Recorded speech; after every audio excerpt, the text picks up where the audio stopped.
Good evening. What we witnessed today wasn't a speech designed to salvage a man's life. It was delivered with the demeanor of someone who had already decided that death holds absolutely no power over him. Just hours after a failed coup attempt here in early 2026, with the threat of assassination still looming heavy in the atmosphere, Ibrahim Traore executed a maneuver that no playbook in modern African politics is equipped to handle. He didn't come out pleading for tranquility, nor did he stand there fear-mongering about imminent anarchy to secure his position. He refused to paint himself as the solitary pillar keeping the state from collapsing. Instead, he systematically removed his own ego from the center of the narrative. What came next wasn't simple defiance, it was something exponentially more volatile and dangerous to the established order. Traore spoke with the chilling confidence of a leader who understands a secret that global systems try to suppress.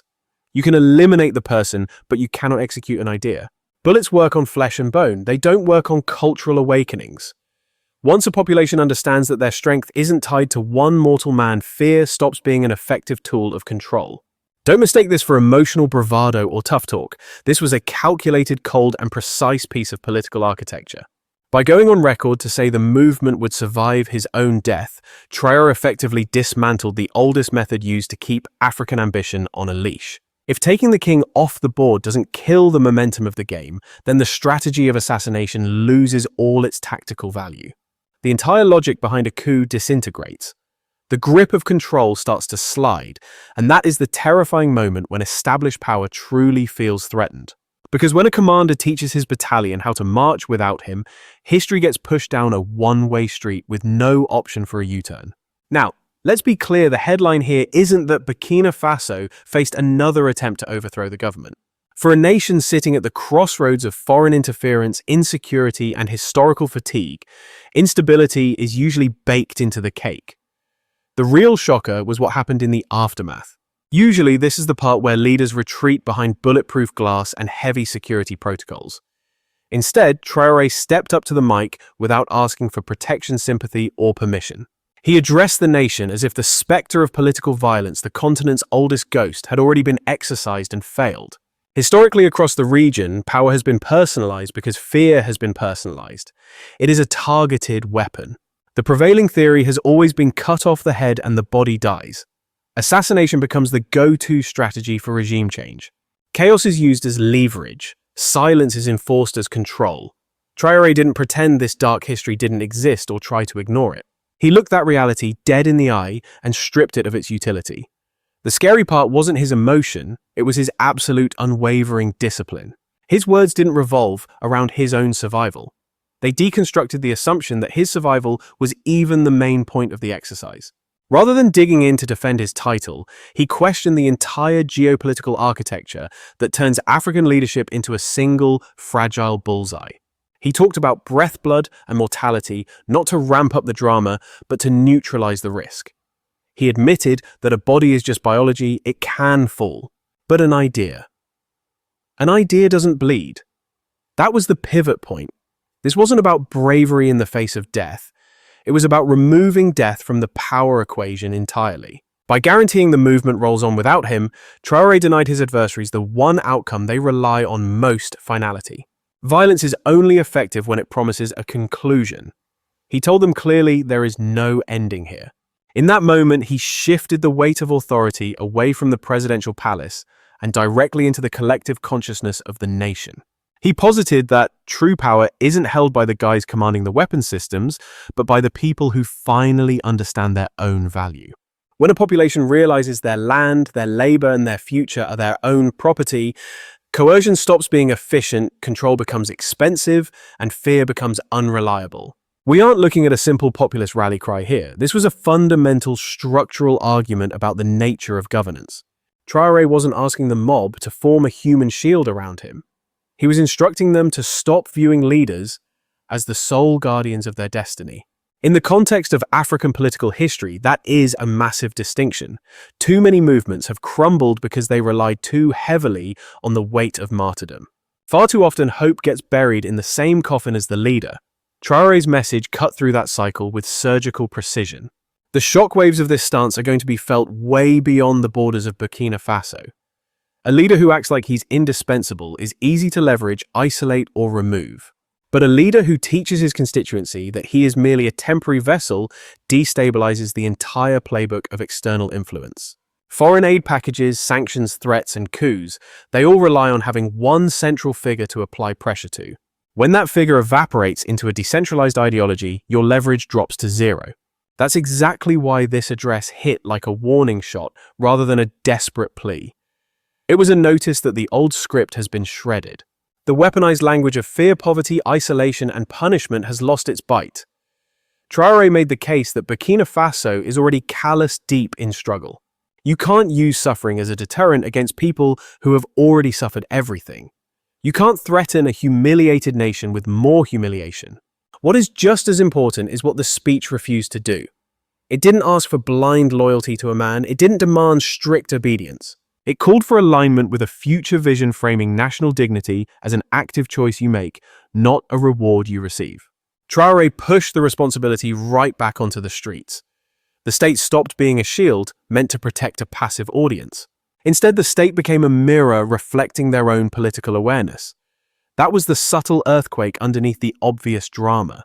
When you teach a population that their value is built in dependency, stops looking like a necessity and starts looking like an insult.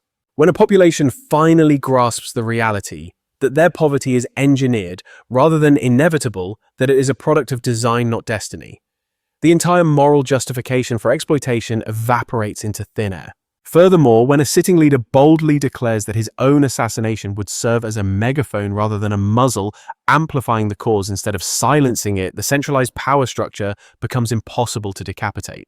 For international observers who have spent decades viewing African geopolitical crises through a lens of perpetual weakness and dependency, this shift in narrative was visibly unsettling and deeply uncomfortable to watch. This did not align with the standard script of fragility we are used to seeing. It sounded less like a desperate scramble for survival and more like a calculated, methodical preparation for long-term continuity. And make no mistake, that specific shift in mindset is exactly what renders this opening chapter of the saga so incredibly dangerous to the established order. Because the moment you teach the masses that their future does not hinge on the heartbeat of a single man, the traditional centuries-old methods of control simply stop functioning. When the mechanism of fear malfunctions, those who have built their authority on intimidation are left scrambling to find a new strategy before they lose their grip completely. But this awakening wasn't just empty rhetoric. This philosophy had already been stress-tested in the real world. The true gravity of the situation wasn't found in the emotional delivery of the speech, but in the structural blueprint it laid out. What we witnessed in the aftermath of that failed coup attempt was far from a chaotic, spontaneous outburst of anger or defiance from the streets. It was in fact a highly disciplined, carefully structured declaration that fundamentally rewired the way power dynamics were being framed in the region. Captain Ibrahim Traore was not merely reacting to an immediate threat. He was proactively redesigning the entire battlefield where political danger has traditionally operated. Buried at the very core of his declaration was a radical principle that has quietly terrified empires and colonial powers for generations. History tells us that for centuries, revolutionary movements crumble because they are trapped inside the lifespan of individuals. African political history, in particular, is littered with painful examples of this reality. We see a cycle where charismatic leaders are elevated, personalized, turned into myths, and then surgically removed. And when they fall, the organization's morale and momentum collapse right along with them. Political assassination works as a strategy, not simply because it terminates a biological life, but because it successfully kills the belief system attached to that person. Traore decided to confront this historical pattern head-on. Rather than denying his own mortality like a typical strongman, he leaned into it, emphasizing his own breath-blood and inherent fragility. These were not admissions of weakness, but rather sophisticated tools of detachment. By openly stating he could be killed at any moment, he effectively stripped his own death of its strategic value to his enemies. Violence relies entirely on the promise of a definitive ending, but his declaration refused to offer that satisfaction, signaling that the movement would outlive the man. This is the precise moment where the speech crossed the line from standard political rhetoric into high-level systemic design. Instead of asking the nation to rally around his personality, Traore redirected the spotlight toward a mass collective awakening. He made the compelling argument that real power does not reside in a specific man, a decorated uniform, or the seal of a presidential office. True power lives in awareness. The second people understand that their human worth is intrinsic, not a gift granted by elites, not something to be negotiated, and not conditional domination, becomes functionally inefficient. The rigid structures of control begin to fracture and crack under the weight of that realization. We rarely see this kind of framing because it poses a lethal threat to those who rely on strict hierarchy. Most leaders, when backed into a corner, instinctively try to reinforce their own indispensability. Traore took the opposite route, making a deliberate tactical choice to render himself replaceable in the eyes of his followers. In the world of political strategy, this is a radical revolutionary act. A movement built to survive the death of its founder is no longer vulnerable to the classic decapitation strike. You can remove the leader from the board, and yet nothing collapses. The entire logic behind launching a coup essentially disintegrates. The declaration also completely dismantled fear as a governing instrument, challenging the way African societies have been disciplined for decades through constant warnings. The ultimatum has always been clear: obey or suffer, submit or face isolation, comply or be punished. Yet Traore's response to this coercion was absolutely unsparing. The implication was that Burkina Faso had already endured the worst possible suffering.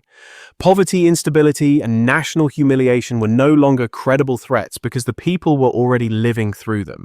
It is a fundamental truth of geopolitics that when a population feels it has absolutely nothing left to lose, fear ceases to function as a form of leverage. What made this argument so potent was his flat refusal to romanticize the struggle. Traore did not promise an easy life of comfort, nor did he try to disguise the extreme hardships ahead. Instead, he reframed dignity as the non-negotiable baseline for existence, suggesting that while a nation standing upright may struggle, a nation that remains on its knees will never rise at all.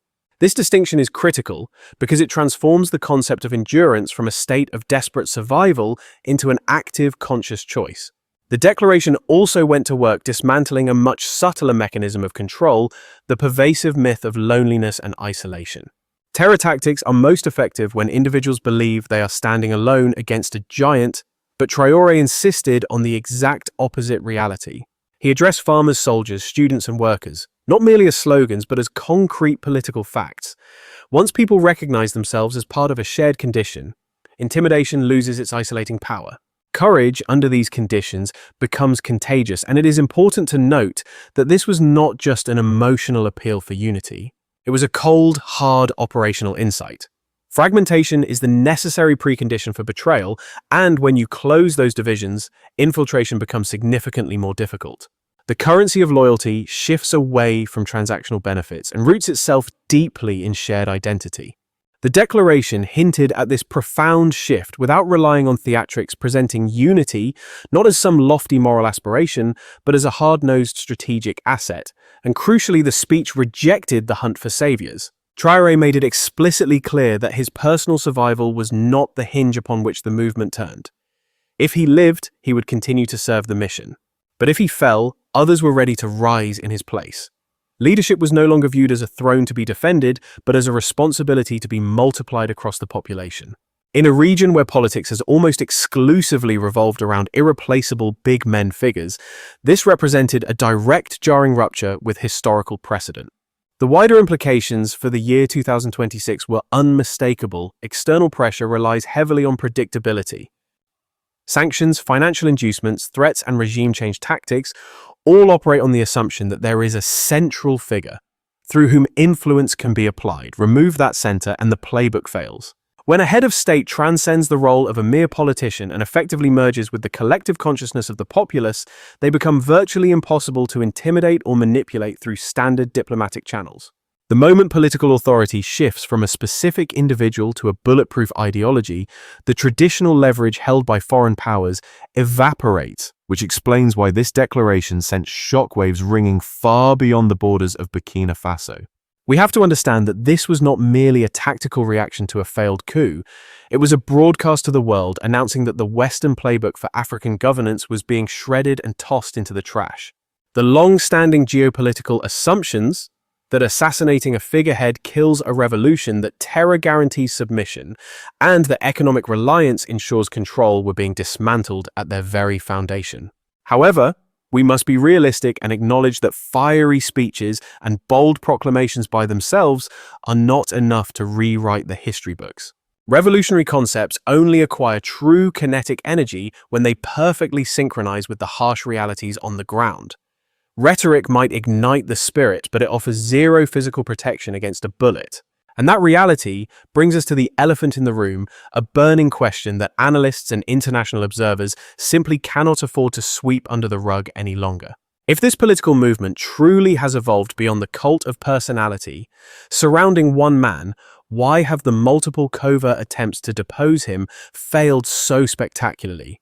To grasp the gravity of this declaration, we have to face a hard truth. The single greatest threat to external imperial control across the African continent has never been about how many tanks or fighter jets a nation possesses. Conventional military forces can be trained by foreign advisors bought off with funding crippled by sanctions or destroyed in combat. Hardware can always be matched or neutralized by a superior power. What cannot be contained by borders or blockades is a fundamental viral shift in the collective psychology of a population. This is exactly the exposed nerve that Ibrahim Traore deliberately struck. The nightmare scenario for foreign powers isn't African soldiers marching, but rather African citizens starting to ask the wrong questions. When the general public begins to critically ask why their soil is overflowing with trillions in mineral wealth, while their families are starving in destitution, the game changes.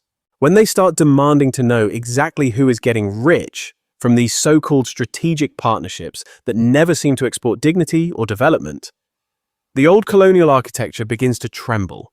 Political systems that are engineered entirely on the premise of blind compliance cannot survive the harsh light of public scrutiny. For decades now, the status quo relationship between African nations and the global powers has been cloaked in boring, neutral technical jargon designed to put people to sleep. We hear words like cooperation, humanitarian assistance, and regional stabilization. But beneath that sanitized vocabulary is a brutal equation.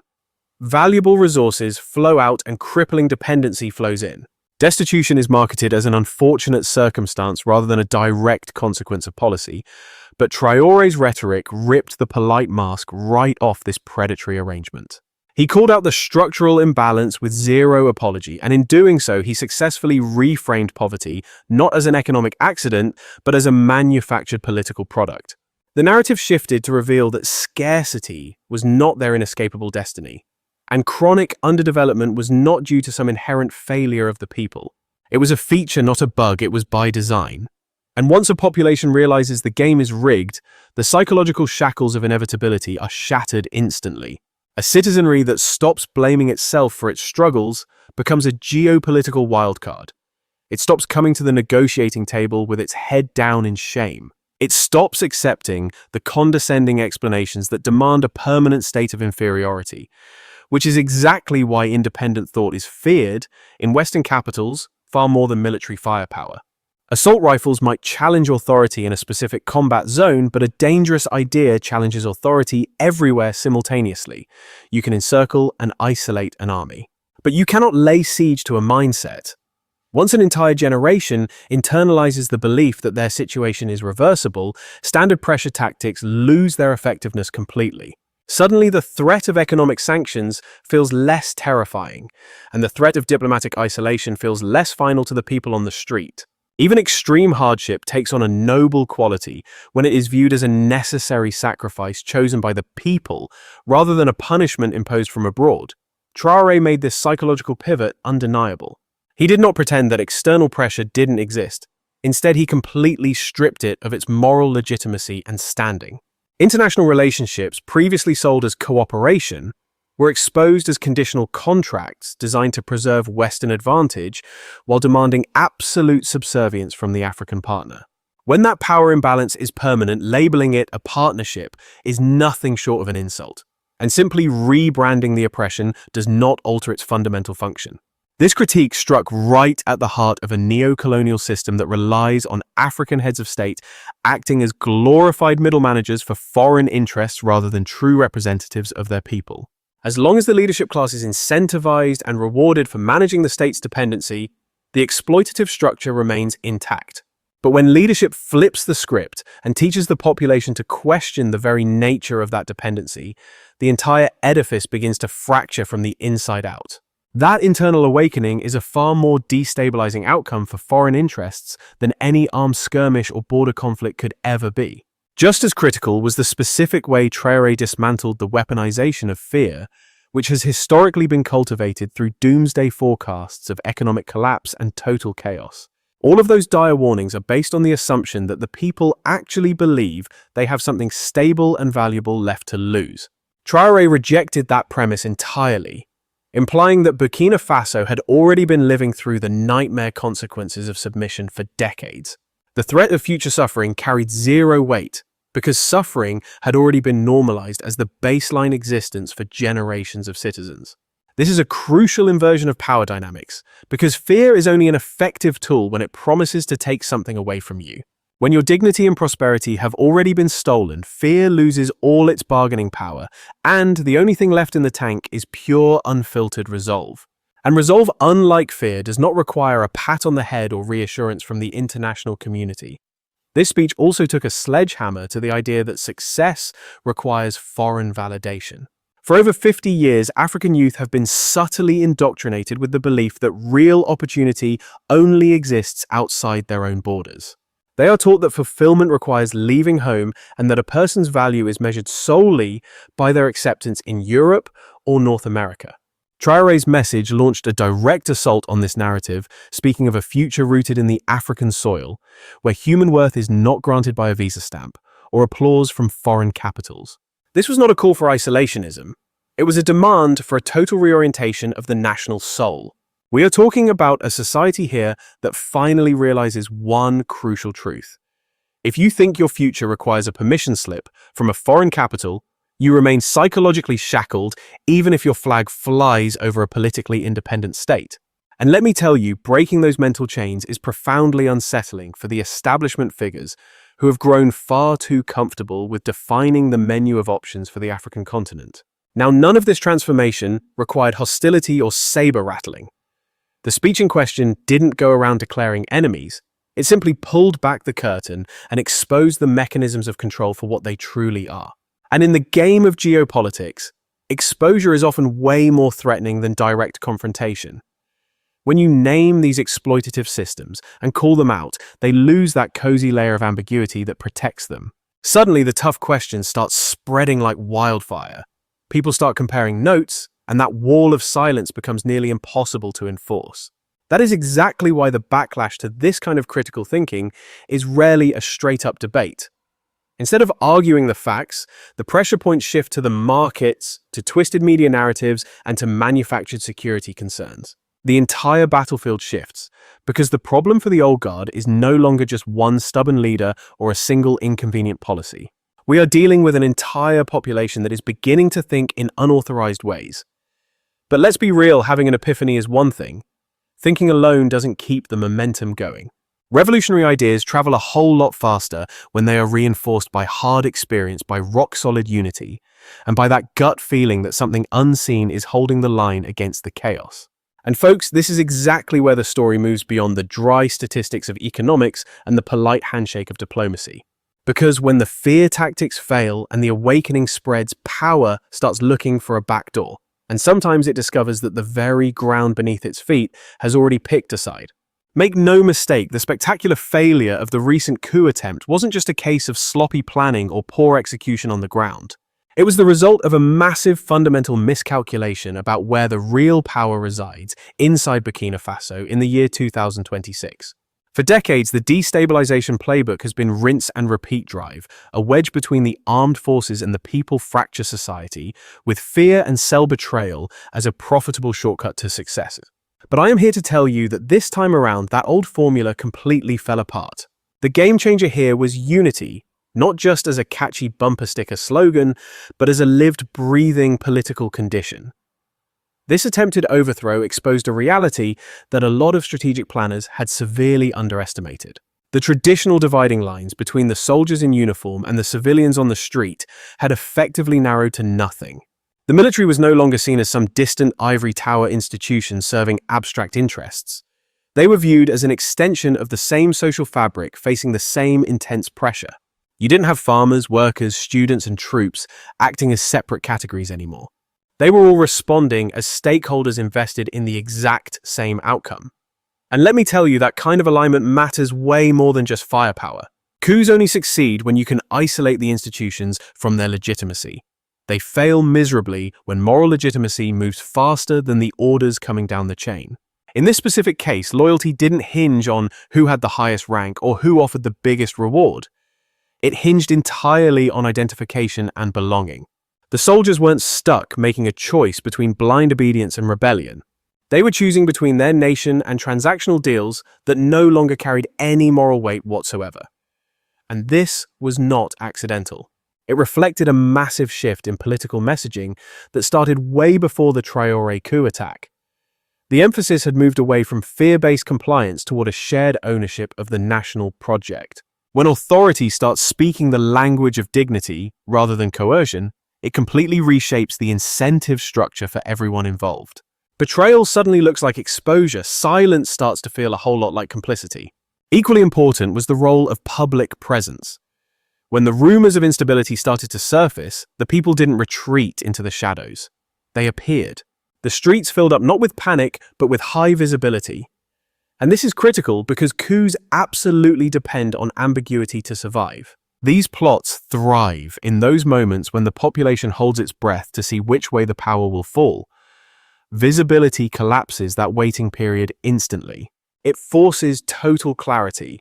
The message sent was unmistakable. Any attempt to seize power without the people would have absolutely nowhere to land. There was no neutral ground to stand on, no quiet acceptance to hide behind, and no social vacuum to occupy. This unity also completely reframed the relationship between hardship and resolve. Just because there was economic struggle, it didn't translate into political fragility. On the contrary, years of endurance and grinding it out had hardened their collective patience into steel. The old promise of short-term relief in exchange for long-term submission just didn't appeal anymore. Stability without dignity was exposed as just another form of control. And for the younger generations, this moment carried a particularly heavy weight. It demonstrated that political agency doesn't require a plane ticket out of the country.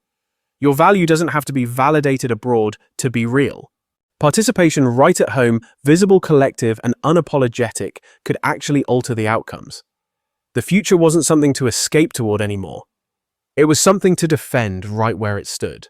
What unfolded wasn't some dramatic Hollywood confrontation, but a quiet, disciplined closing of the ranks. When the moment arrived, there was zero confusion about where the loyalty lay. And without that confusion, the coup was starved of oxygen. Yet we have to admit that unity, powerful as it is, doesn't explain everything. Many leaders have enjoyed popular support and still fallen regardless. We have seen plenty of movements stand together and still get broken. So, the question remains, and it is growing harder to ignore. If unity explains the resistance, what on earth explains the survival? At this point, our analysis moves into territory that many outsiders instinctively dismiss. And frankly, that dismissal itself reveals a massive blind spot. Beyond the weapons, the alliances, and the public unity, there exists another layer of power that has been shaping political outcomes across Africa for centuries. We are talking about belief here. But let's be clear, we aren't discussing folklore or superstition.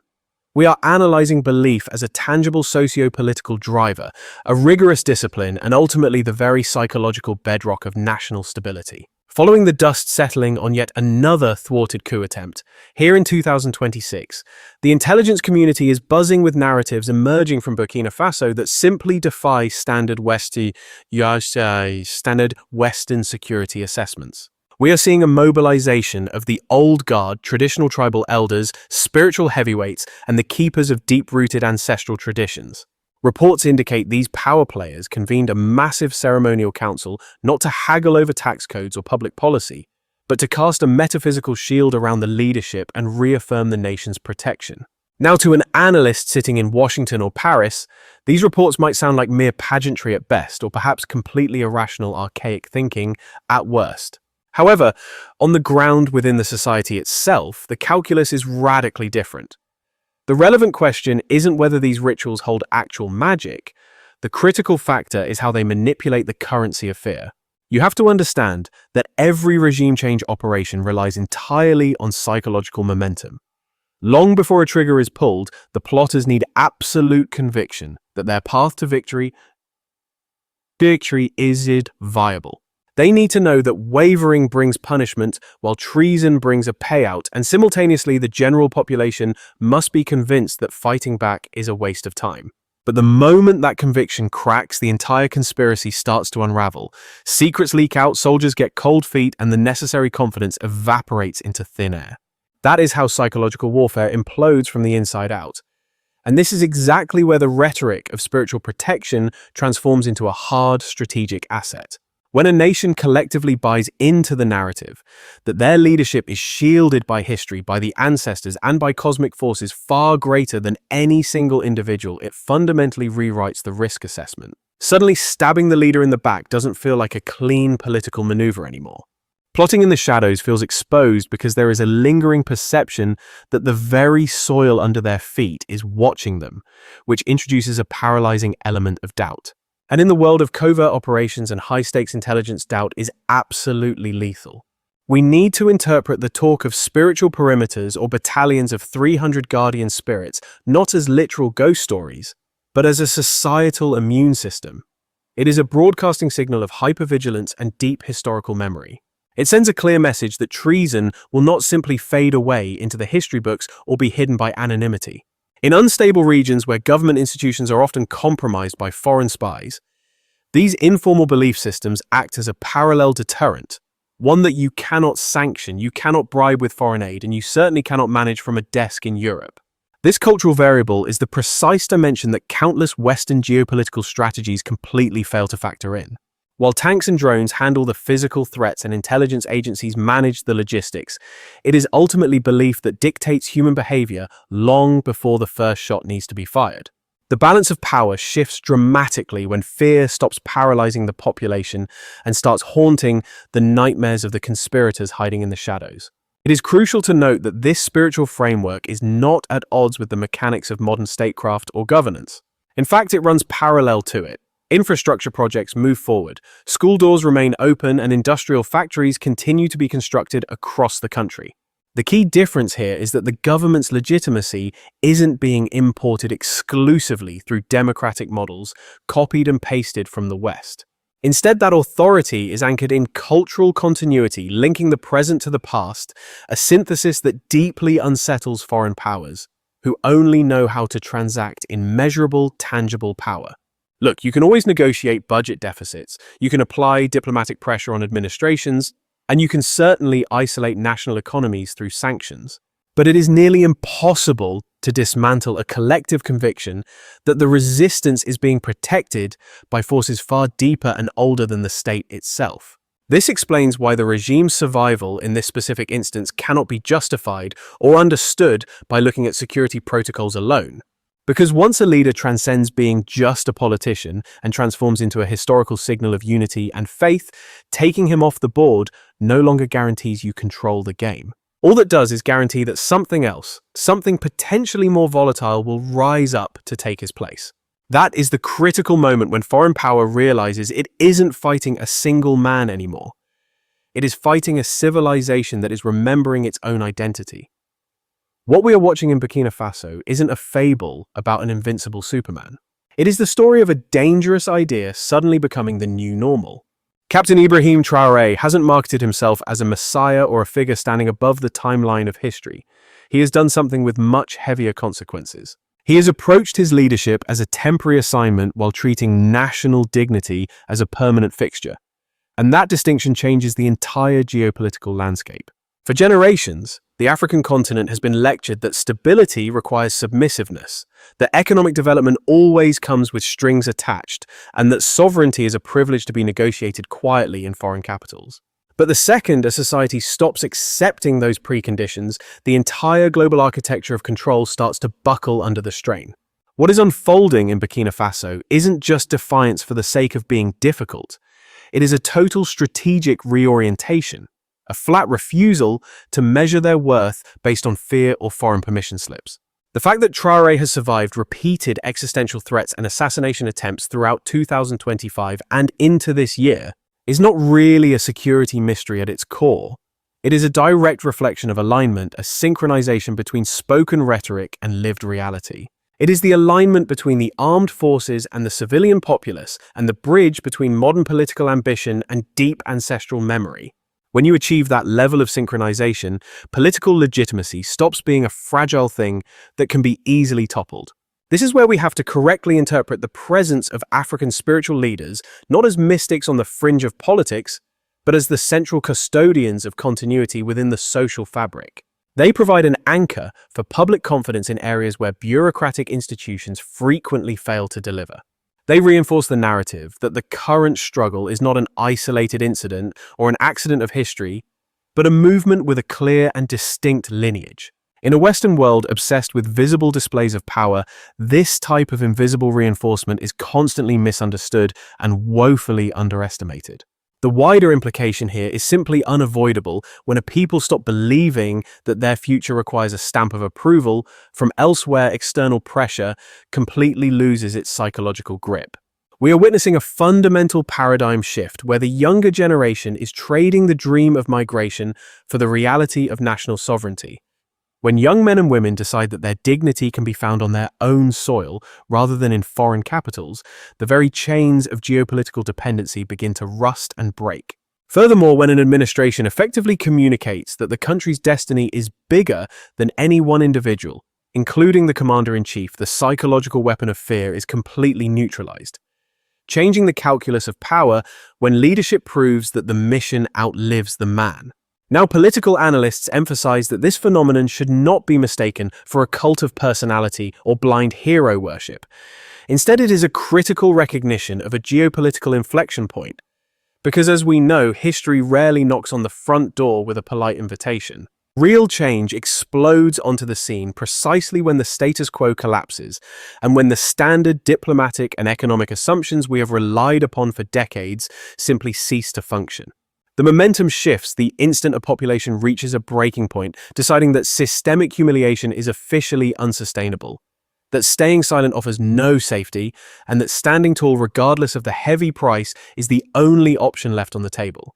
And if this developing situation has captured the world's attention, make no mistake, this is not an isolated incident confined within the borders of Burkina Faso. This narrative is forcing a much more uncomfortable conversation in international relations. One that extends well past the daily headlines and physical borders to ask what truly happens when a people reclaim their identity and absolutely refuse to be marginalized ever again. We do not have the final verdict yet. The geopolitical ramifications are still being written in real time as we speak. But one thing is certain, whether the international community is prepared for this shift or not, the world will have no choice but to pay close attention. Not because we were invited to, but because political movements fueled by genuine self-awareness do not wait for a permission slip from the establishment.